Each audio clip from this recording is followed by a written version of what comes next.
a study that looks at this very question, and I'm feverishly looking through the draft that I received about 30 seconds ago to see if I can find an answer. But basically, we're evaluating for a 50% scenario in California what the roles of demand management, what storage would be, and then what remains to be filled by flexible generation. And I'm going to have an answer for you before we leave. Okay, good. And I think we distinguish between the seasonal issues that are basically predictable and the unpredictable nature of the intermittent resources when you have the gigawatt day. And so I'm especially interested in what fraction of the gigawatt day, wind out and sun out, can you actually compensate not with having to fill with gas, but by these other actions with storage and demand? Yeah, I think, and Brian may want to get into this because this is the work that his group does, but I would conjure the following, that with improvements in forecasting of the wind and solar resource, and with the ability to add all these flexibilities to the grid in terms of how we operate, I think we can make that number as small as we want it to be. It's a question. I don't think you can. So now I'm going to push back. I don't think that if you knew tomorrow it was going to be a cloudy day with no wind and you had 80% penetration of renewables, that you're going to broadcast to everybody, we don't want you to turn on anything tomorrow because, sorry, we know the sun's not shining and the wind's not blowing. I mean, at 20%, it's one thing. At 80%, it's another thing. So I'm going to push back on you on that. Fair enough. So there's one or two points I want to make here. One of them is, I think we're thinking about this slightly the wrong way in terms of flexibility issue, just because there are a number of operational challenges that can, so there are a number, well, there's a large amount of that flexibility challenge that can be addressed with changes in operations. So larger balancing areas, which is one that you wouldn't think about in a California only study, would be one of those. Because the solar and wind resource does vary considerably over such a large mass as say the Western interconnection, it's never going to happen that there's absolutely no wind and absolutely no solar anywhere in that footprint. In California, you can get situations where it's like that. We're going to challenge that too. Okay. But the key thing is there's a lot that we can do to operate the system differently. The system that we have right now was created with one sort of paradigm in mind. We need to start operating the system under a different paradigm if we're going to get to 80% renewables. I think everybody knows that. But what that system looks like is going to be more efficient in terms of being able to address these flexibility issues than you would have if you just take the current system and plop in 80% renewable energy. Yeah. So I think if we allow the two-fingered interventions, we're never going to have the next person get a chance to speak. So I'm gonna go to Daniel, and then I'm going to add Jessica to the queue. Great. Well, I'll ask what I hopefully are actually short questions. For Brian, I'm wondering, are residual emissions from compressed air energy storage really a big part of an emissions footprint that might blow emissions budgets? And then for Doug, are people talking about distribution system operations and really getting down to distribution levels in these 80% renewable scenarios? Or are these just kind of transmission studies? So we did not anticipate, based on our cursory review of available geology in California, that there would be enough compressed air energy storage where that in and of itself would challenge the emissions target. So we, stopped there. Okay. I asked Eric Ingersoll that question when we talked about compressed air later. Yeah. And I think the residual emissions, it depends on where you're getting the bump up in fuel from, right? So if it's from right now it's all from natural gas. If it was a zero carbon heat source, you wouldn't have residual emissions, right? So again, we just have to think a bit more broadly about that. To your question, so we actually had distributed energy resources in these studies. We always do. At that point in time, we ran a different model and did economic optimization of where we thought DER would be deployed, and actually we then just did a net demand, and then met the net demand out of the bulk wholesale grid. I think we would do that differently today, going forward. For the purpose of the rapporteur, could you repeat the second question? I didn't get it. Oh, sure. I was just wondering, are distribution systems modeled in these 80% renewable studies? And for the completely ignorant, can you just tell me what the difference between a distribution system and a transmission system is? Yes, I could probably not the best person to say this. I would say a distribution system spans large continental scales. We think about it as, say, like the Western Interconnect, the Eastern Interconnect, or ERCOT. Transmission. Sorry, it's transmission. That is transmission. Yes. A distribution system is not nearly as linear. They're neighborhood. far more complicated, and, Substation. yeah, and it gets down to substations. Delineated usually by voltage level. Yeah. High voltage in transmission, lower voltage in distribution. By the way, Can I talk? Rob answered Nate's question vis-a-vis energy storage in the scenario that we're looking at for 50% solar, so not 50% zero emissions, but 50% solar in California. We're looking at an optimal in the range of anywhere from 20 to 40 gigawatts of storage. Well, what's fraction of this is that? So that's What fraction of the ZEL is that? So that we'll have to extract. Okay, so you Still have to look Yeah. still have to look it up. Yep. Partial. Jessica. Yeah, so my question Well, actually, was, she's not. I'm not next. All right, so we'll move her up in the queue. Sorry. Okay. Go ahead. Okay, my question is about heavy-duty transport and how closely you guys looked at that. If you looked at electrification and possible battery swapping stations, or you said electrification obviously could be achieved with hydrogen as well. So if you looked at those kinds of operational changes, which come with certain costs, of course, but also potentially coordination advantages in the heavy-duty, various classes of heavy-duty trucks, pickup, all the way up to Class 8 trucks. You're previewing the rest of the week. So you need to ask Dan Sperling that, because that's exactly what we've asked him to talk about in the transportation session later on this week. We did not look at it at all in California. We punted on it. And part of, we really just punted on heavy-duty ships and trucks and airplanes. I think we just said, it's got to be a carbon neutral energy density fuel. We need to figure out a way to make that. We didn't float the notion that we could engineer around that by a substitution of a non-hydrocarbon fuel. And that's exactly what I asked Dan Sperling to address when he talks about transportation here. And I want to point out that the study is actually a series of studies.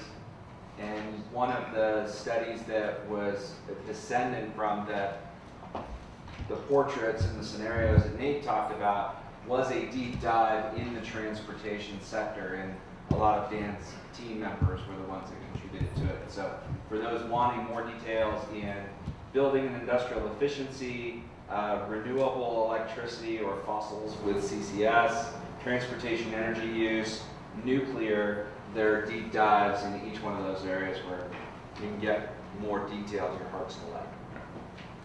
Can you pass that up to Inez? Great, and I'll be talking a little bit about the medium and heavy duty trucks tomorrow too. So it was great to see this notion of flexibility and the importance brought by Brian on demand. My question is, across the different studies, how is the flexibility of demand specifically modeled? Meaning, is there already a sort of taxonomy and ranking about the shiftable loads, or that is still up in the air? We're currently looking at things like data centers actually as a means of load shifting and having that potential. So I was wondering, what's the level of detail in the models in what concerns demand?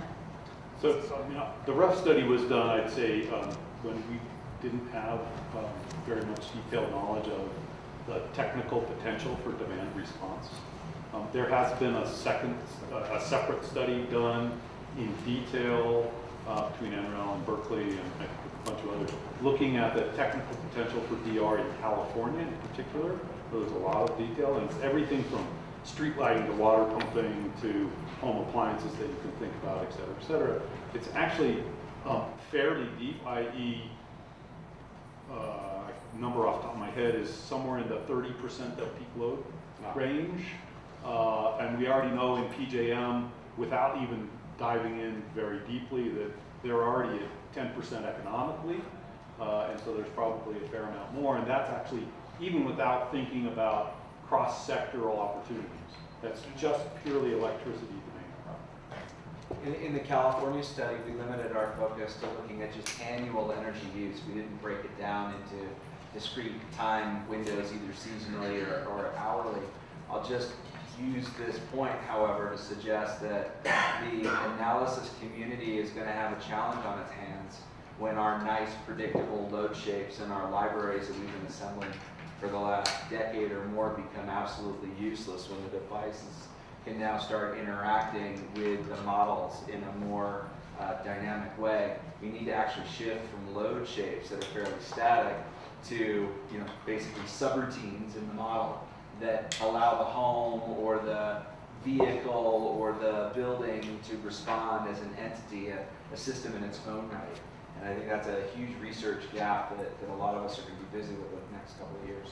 And there are a bunch of papers out that basically articulate a demand response supply curve, but the problem is that it's very system dependent. Yeah. And as Brian said, it's also going to be very market dependent as well. That makes answering Nate's question even more difficult about how much ZEL comes from this or that. But that's really important. Right. Helena? So my first question is related to Nate's discussion about the California study, where you looked at, you looked at pictures or portraits, so you were just looking at what it would be in 2050.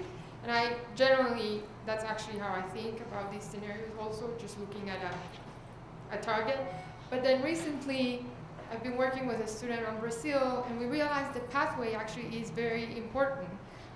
We were not looking at such a high penetration of renewables, but we noticed that total emissions over a time period were lower in one scenario when we looked at the pathway, even though the reduction between the start year and the end year was lower than other scenarios. So the pathway does matter, and so I just thought you could comment on that. I completely agree with that, and on top of the pathway mattering, one has to also be concerned about lock-in and exclusion of going along one path. For instance, if you were to go along a very aggressive decarbonization with a lot of renewables, then you place a much higher value not on baseload technologies that can fill, but on low capital, mostly operating things that can fill. So basically you could argue lots of renewables would lock out lots of cap heavy, something like nuclear, or vice versa. So there's lots of other, we didn't look at this, it was far too complicated, is important. And then a quick question for Doug. Will NREL ever make reads available to the research community? Yeah, Doug. Yeah, Doug. I'll talk to you over a drink. Something comparable or maybe even better. Okay. Okay, there you go. Really?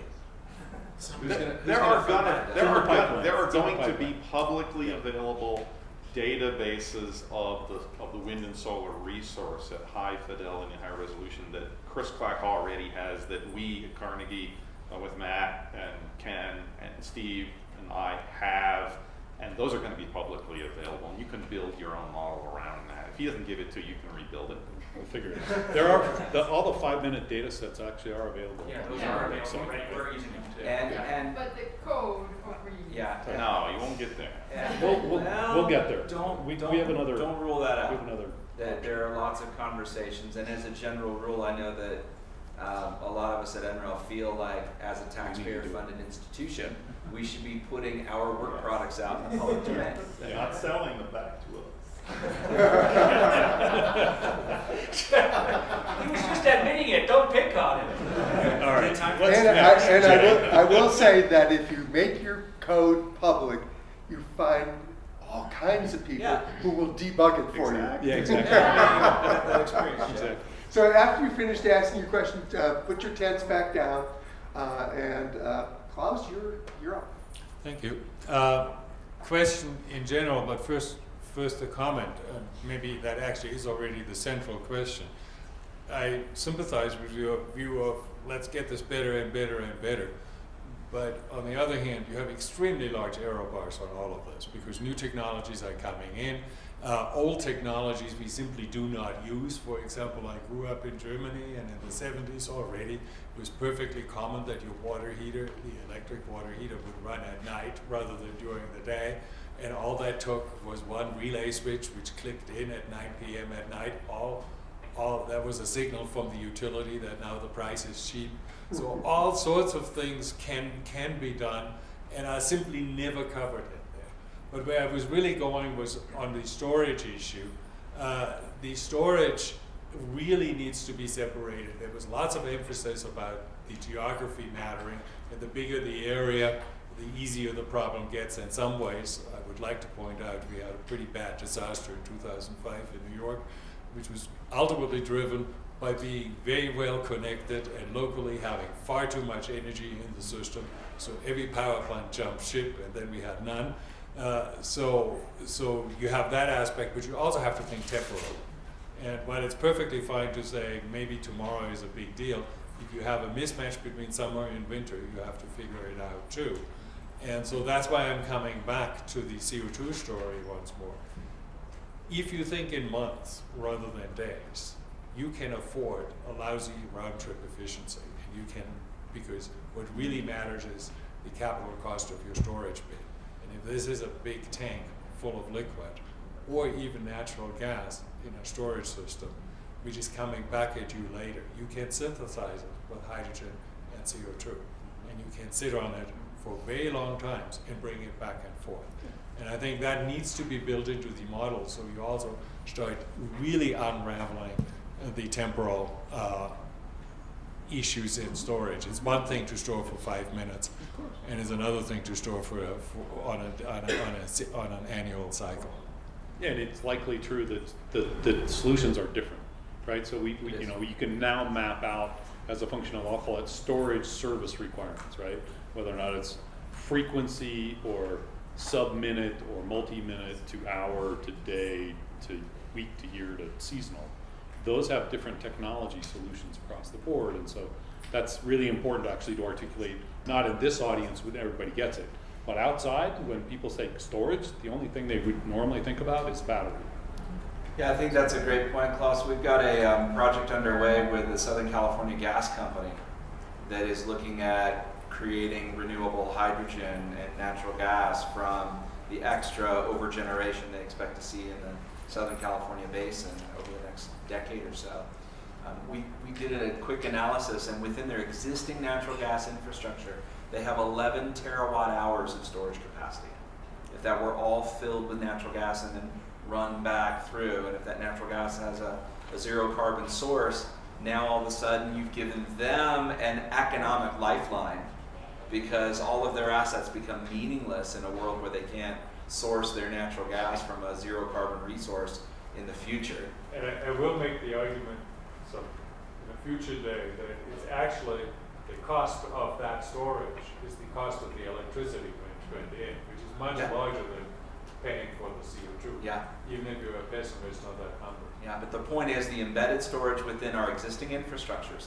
The natural gas system, as we're exploring with Sempra, and then even the water system, the water infrastructure, as we're pumping and treating and moving water around the state of California. There's a lot of embedded energy that's in there that it can either be harvested or rerouted as part of this list of flexibilities. And I think we're only just now starting to scratch the surface on the potential. Diesel fuels are very cheap to store, and suddenly you have a connection to another plant. Yeah. So, but now you put the problem off, and so now we've said correctly, we're going to store energy the way we do now in carbon hydrogen bonds in one form or another that nature gave us. If only we can make them cheaply from renewable resources, yeah, then we're there. But so now we have to, which is later in the week also, how do you really cheaply make carbon hydrogen bonds from CO2 in the air and water with with low carbon inputs, which could be solar, it could be nuclear, it could be wind, but you've got to But could do we that. agree that at 1 penny a kilowatt hour, it wouldn't be all that big a problem? Well, we will talk about the economics of electrolysis and other conversion schemes later in this week. So before we presume to agree, let's hear from the experts what the situation is. Is that fair?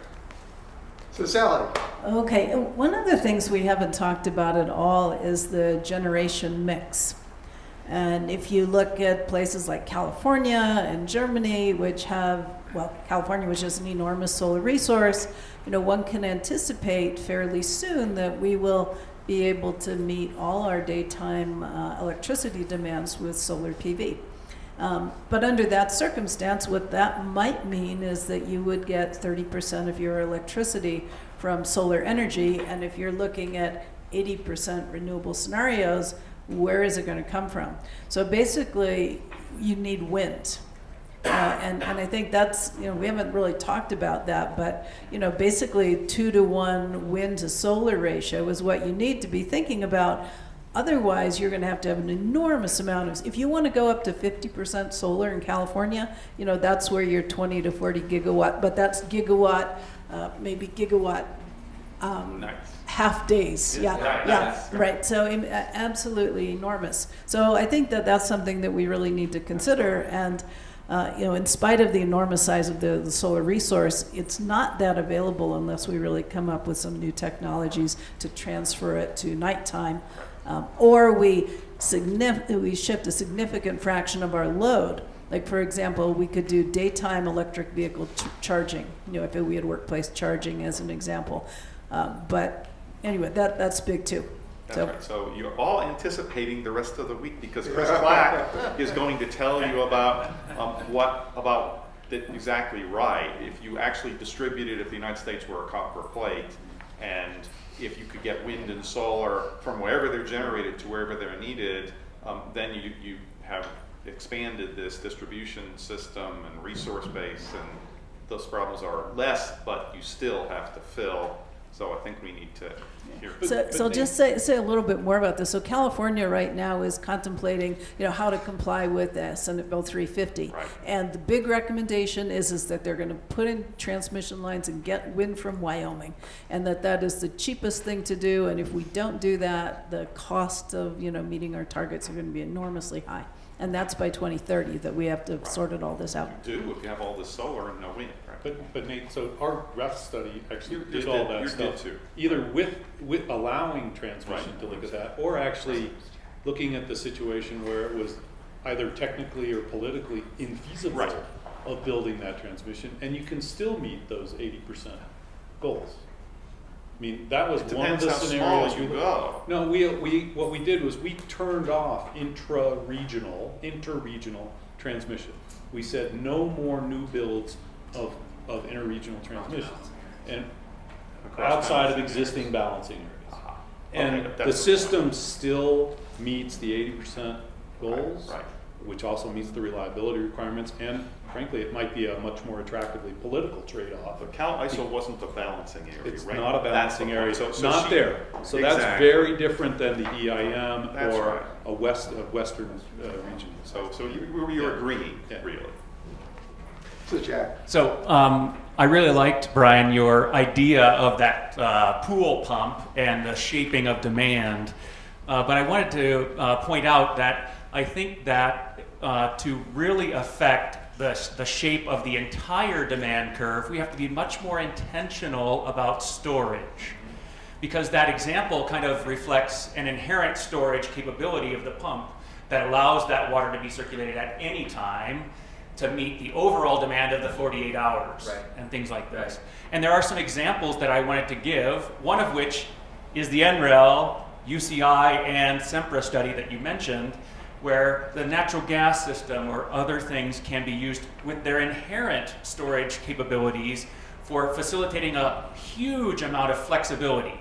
Okay, so again, this demand shape thing, I think that's one. But another one I wanted to point out is thermal energy storage. Because it seems to me that's an effective electrical storage means that we could very much more widely deploy for this demand shape. We're doing so on our campus today, as I know you know about at UCI, and it's the most valuable resource that was cheap for us to put in that our campus currently has. It's what enables us today to put 4.5 megawatts of solar and keep our gas turbine running and meet all of our campus demands without export. Okay, so we're not counting on the grid to handle all that solar. We're handling it ourselves, mainly because of thermal energy storage, which was cheap. So I think we have to be intentional about doing things like that. Joe's going to talk about that.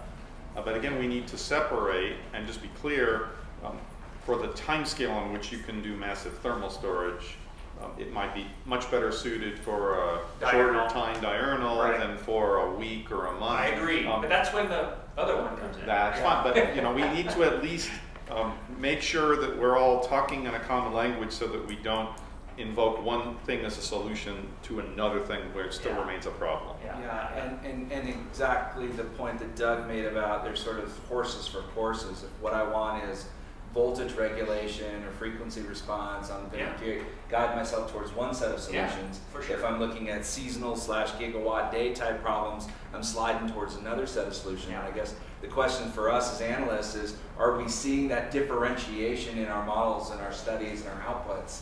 And then, Jack, to your point, how do we now start to bring in the intentionalness of not an engineering, but actual design? Like, how do we design for draw a box around a UCI campus and make it work? Right? I don't know that we have that intentionness in our toolkit presently. So how do we get it? Thank you. So, did you still have a? No, the question got answered. I was going to ask. Great. The answer was half a day at 20 to 40 people. Good. Yeah. Okay. Great. I didn't want to pass you over. Accidentally. Matthew. I think Katie. Oh, I'm sorry. I'm sorry. I just sort of jumped in. One more question in the path dependency realm, really building from Paulina's and Sally's questions. If 2030 is the next major milestone for California in the planning horizon, how would you define key features of what needs to happen by 2030 to make sure options are open in 2050 and gotchas are avoided, potential for gotchas is avoided? Well,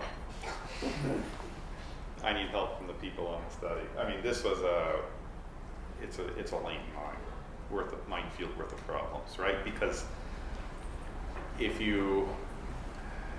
depends. For instance, a wild card is, will California repeal its essential law that we can't have more nuclear, right? If you take that as a given that it's not going to repeal that, then you have immediately a branch toward a whole different set of options than if it did, which would open up a whole other set of options that would be allowable. So some of these things are not even in our control or ability to plan.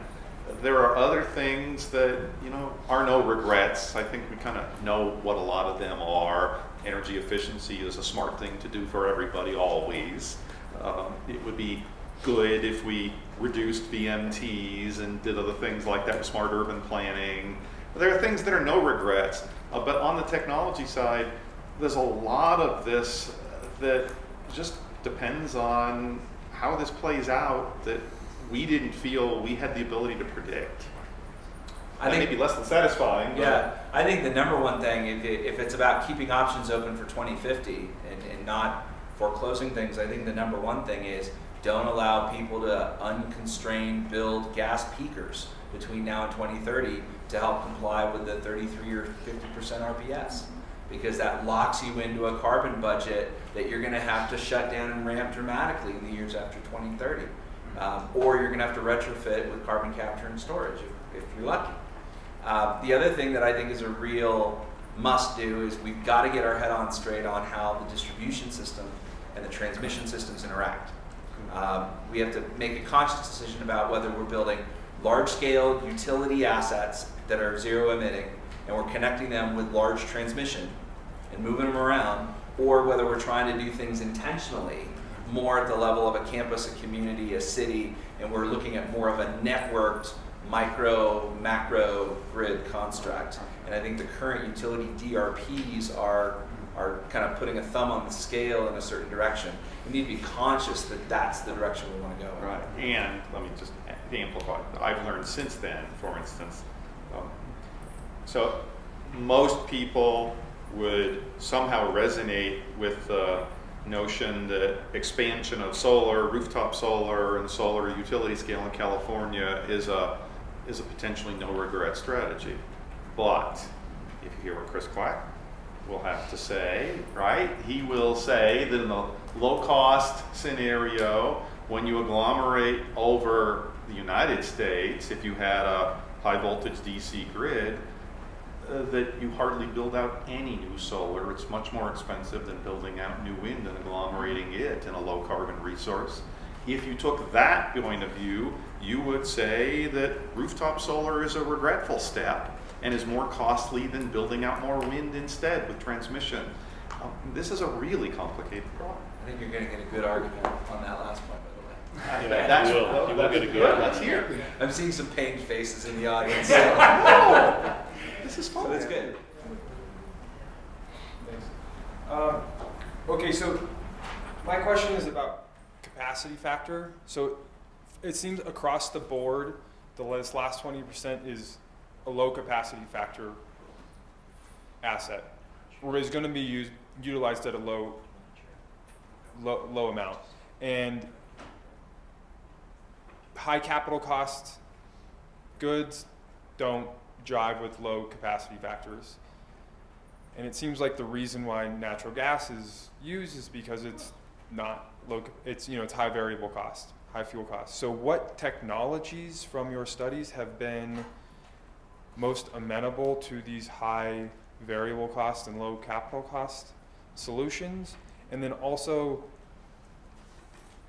will we pay more, or will the systems, what are the additional costs of the systems to using essentially not fossil fuels, but using the technologies that we have today that may be more capital cost intensive? So I'm not sure that the framing of the question actually is the way the system would actually operate and the economics would work. I mean, the last marginal entity doesn't actually experience the lowest capacity factor. The last marginal entity operates within the system and competes for its capacity factor over all of them. And so I think it's a bit of a different construct, and that's certainly the way that our thinking is evolving is around remunerating for services. So whether or not it's a PV system or a battery system or whatever, or systems of systems, and extracting or welfare maximizing, let's put it that way, across the whole system is the most important way to think about, which is a little bit different than least cost optimization and I'll call it micro return on investment for that last marginal increment of capability. And so I would argue, in fact, if you look at the system itself from the REF study or any of the other high penetration studies, the average utilization actually goes down because you've got more assets, because you've got to cover a probability distribution for the variability in generation. But that's average across all of them. But we only looked at, on the economic side, an energy-only situation for there. And we saw very clearly that energy-only markets wouldn't be the ones, unless they incorporated shadow prices of, frankly, everything, they wouldn't be the way to operate the market. So that's where you're seeing California, PJM, and all sorts of others come out with ramping services, frequency response services, et cetera, and that's the way to get more money to those flexibility resources across the board. I don't know if he agreed or disagreed with you. Let me tell you, we talked about this a little bit, and you can disagree with my potential friendly amendment here. That makes it an unfriendly amendment. No, is it sharp enough? No. Let me try.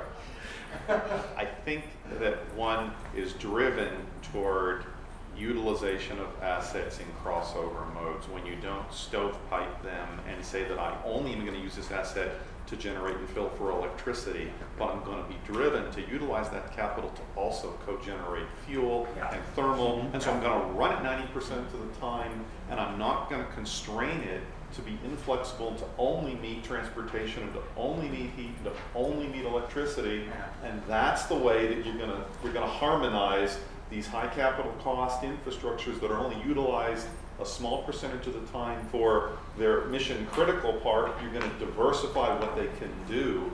And I would say that about nuclear too. I've said that. I think you're missing the boat if you think that the value in this changing market of nuclear is purely limited to baseload electricity. And when you catch the wind behind you here and say, well, I really have value in the heat and in making fuel and in other things, you have a different picture. So we say the same thing? We said the same thing, and on Wednesday this week, we will release really detailed reports of looking at nuclear renewable, what are called tightly hybrid coupled systems. One of which is a test case looking at fuels. The other one is a test case looking at actually water desalination. Right. Again, we need to be thinking, and this conversation has been predominantly about electricity system optimization and economics. It's not. It's about systems of systems. Exactly. And that's where we need to be really mindful and we need to be moving. But those systems, to I think Klaus's comment, is they have to be redesigned to be resiliently multi-dependent. I would call them codependent. And that's an engineering part, right? Because right now, they're vulnerable in their codependency, not resilient. If there's one thing to take away out of the California study, it was the four-part harmony, that we're improving efficiency vastly in buildings, industry, and transport as a first gotta do. And there was no mathematical scenario that we got to the target without doing that, full out. Second was decarbonizing electricity supply, and we talked ad nauseum about wind, solar, this, that, and the other thing, nuclear, and so on. The kicker to your question, I think, is now how much are we electrifying? And how much are we decarbonizing the remaining fossil fuel that's out there? If you ask me, where's the last 20%? It's in that fossil fuel that's really vitally important for that particular economic function that requires, dense energy, liquids, right? And that's where I think this energy systems integration, not just grid integration, comes into play. And there you have, if you're in a world where you want to be low CapEx, and you've got high variable costs going against a high value asset, aviation or industrial process, then I think you actually are focusing on how do I take my existing assets and run them in a more optimal way across multiple domains. You're not overbuilding. You're just capturing that excess and harnessing it. And to me, that would be the big, sort of aha, where are we going to look for that last 20%? And the rest of the agenda is, okay, what are the research needs that we need to get there? Okay, so we've got 10 minutes. I've got Nez, Steve, Paul, Sally, and Chris. Oh my gosh. Queued up. Now, lightning round? should I allow anyone else to put their tent up, or do we cut them off here? Just go with that. We're going to cut you off here. And lunch can continue these discussions and should, right? Good point. Good point. So, Inez? So you're thinking about systems of systems, but the premise to start the study for California was let's electrify transportation. So my question, and that then gets you into trouble to actually meet the electricity portion of the target. So should that part be rethought in terms of should we rethink the transportation system on something besides electrification, or not? So this is really a question, of course. You can go there. That's allowed in the big picture. And I think you bring in something I meant to follow up on. I'll keep it short. For instance, if you thought the system of systems, you might well not favor SMRs as the nuclear thing in your toolbox, but you might favor high temperature gas-cooled reactors because you could get the heat and value from the heat for making chemicals and fuels as well as for thermal loads. So I think when you think about optimization of this whole system of systems, you end up with a different set of favored individual options than you would have otherwise. Quick answer is yes. One of the reasons we went to electrification of the light-duty vehicle fleet is we did the assessment of whether we could do light-duty transport as projected in 2050 on biofuels, and concluded there was not enough bio stuff short of deforesting national forests and parks to get us there. And so No, we that went would- there based on what we knew at the time. Now, if we were to do that study, I think a lot of other options would come onto the table, and rightly so. It would need to be completely different Yeah. sorts of designs. I mean, part of me is motivated to go back and revisit what we did now in 2011, based on 5 years later. Nate doesn't want the pain again.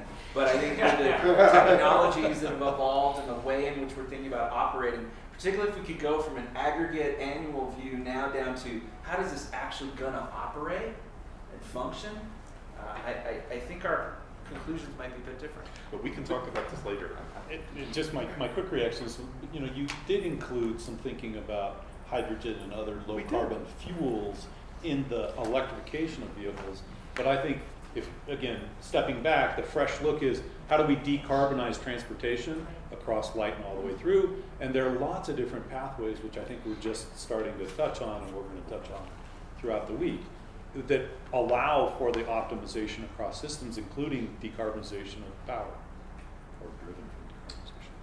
So I wanted to kind of address something that's come up several times now, which is these different sources of flexibility, and we've talked about how different technologies might come into play depending on the frequency, if it's a day or an hour or a season.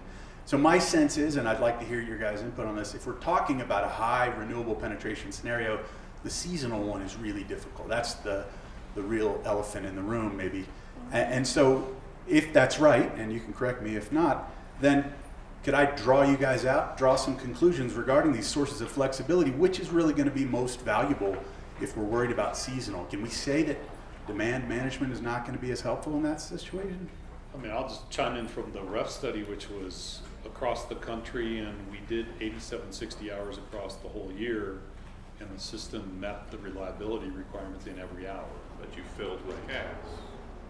Yeah, again, so that was, again, It's not 80% gonna let you only, do it wasn't that. the last 20%. So if you're not allowed to do that, then you would need more DR, more storage, That's and what things he's like that, questioning. which that study didn't look at. That's exactly what we're discussing, is that exact point.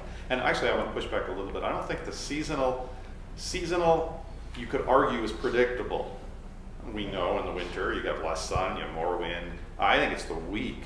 It's the week to 2 week period when you get clouds over the entire country and there's not much wind, and you can't predict that in advance, a month in advance. You can't gear up your systems.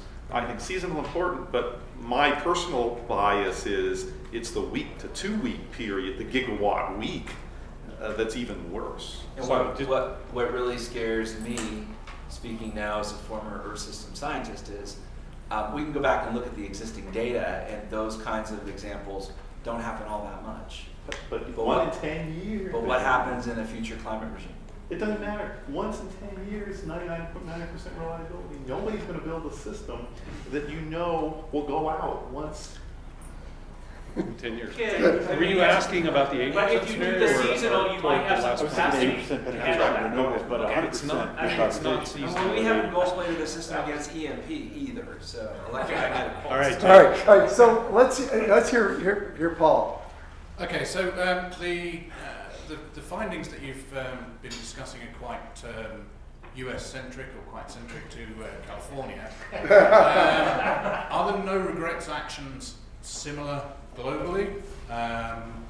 What about a country? And you've actually just said, nobody's going to design a grid that goes out, on whatever frequency. But India has a grid that's barely on half the time. So, yeah, can you comment about the global applicability of some of the thoughts?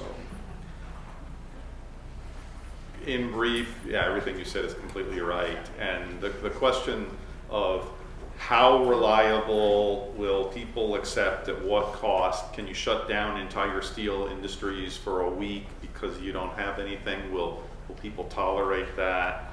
A very complex subject. To zeroth order, I think we can say if you've got a lot of intermittent resources, you're going to face these problems in any energy system, and we're going to have to figure it out. If you're making steel and cement somewhere, you have to figure it out. If you're going to fly airplanes, you have to figure it out. The details of how you do that probably are dependent on your resource base and what pathways, if you're in India or China or US. But these three generic big gaps, I think they're gaps.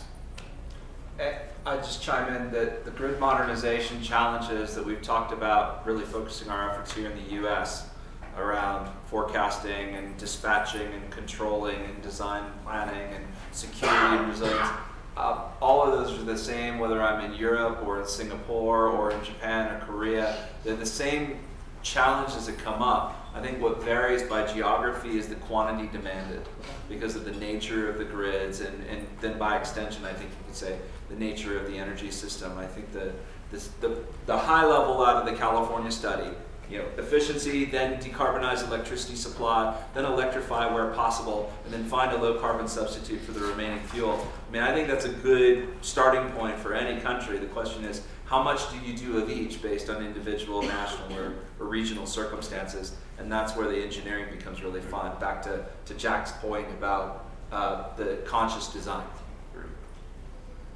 Okay, Sally. Okay, this is a sort of a question for all of you. I very much like the systems of systems and the idea that if you have a facility that you can produce electricity, chemicals, fuels. But the reality is that there have been real examples in the CCS domain of polygeneration with the goal of producing fertilizers, carbon dioxide for EOR or other purposes, and electricity. And in each one of these cases, the project finance has absolutely fallen apart because whereas you can get a contract for electricity, fertilizer typically sells as a commodity, and similarly the value of the CO2 depends upon how high the price of oil is, and literally it was just like whack-a-mole. You'd get one, and so are people starting? I mean, I think that's such an important area. Are people starting to do work trying to make the case that would make these kind of projects more attractive to banks and investors? And if not, I hope you do soon. I absolutely agree with the comment, and starting to be articulated, but there's not a big end solution. I think the more we get toward the need for more complicated, I'll use the term complicated, hybrid systems or polygeneration systems as a necessary element of a solution for decarbonization, I think we're going to see a stream of money from the Green Climate Fund all the way down through that's going to have more risk appetite for those and be able to do that. But I think we're going to have to prove out that those first systems actually work either under contract structures or in most markets, and people are going to have to take a bet. Yeah, it's something we haven't talked about much, but I expect we'll talk about more, are how do you design the institutions, the markets, the rates, the business models that go along with something like that. Because I think the project finance falls apart when the business model doesn't exist. Yet, we'll pay a power plant a capacity payment to stand by and do nothing. I would rather pay that capacity payment to stand by and produce something I can store, right? And so, Catherine, back to your point, is sort of what do we want to not foreclose by 2050? The fact that this might be an entirely different business model based around services rather than a commodity, and we don't want to do things which double down on, okay, you get a certain amount of profit per X that you create. Okay, final word. Okay, well, this is the part of the meeting, as I understand it, where we're really talking about the big picture studies and the road mapping efforts, and I'd like to hear you guys talk for just a couple of minutes about what the consequences, the implications of the big picture and road mapping studies. To what extent have they really led to a redistribution of investment or of R&D? To what extent have they resulted in unfortunate lock-ins or searching under the street light for solutions? And are there any lessons learned about maintaining flexibility at the same time you're being nudged to push the systems in the direction that the science says you should go? I can only speak personally. I've been part of the Electricity from Renewables America's Energy Future study. That's a national level thing, and you can read the newspapers to see how much or how little influence that actually has on anything the States has done. On the other hand, I think California's future study did have a significant influence in that it, by and large, reinforced the people that wanted to hear that the state was more or less on the right track to doing the right things, but that there were gaps. It got briefed, then it went all the way up to the governor and through the California Energy Commission, and they did take certain things under advisement. So I think if you have somebody who's willing to listen, you have a customer, it can make a difference. If you don't, it won't.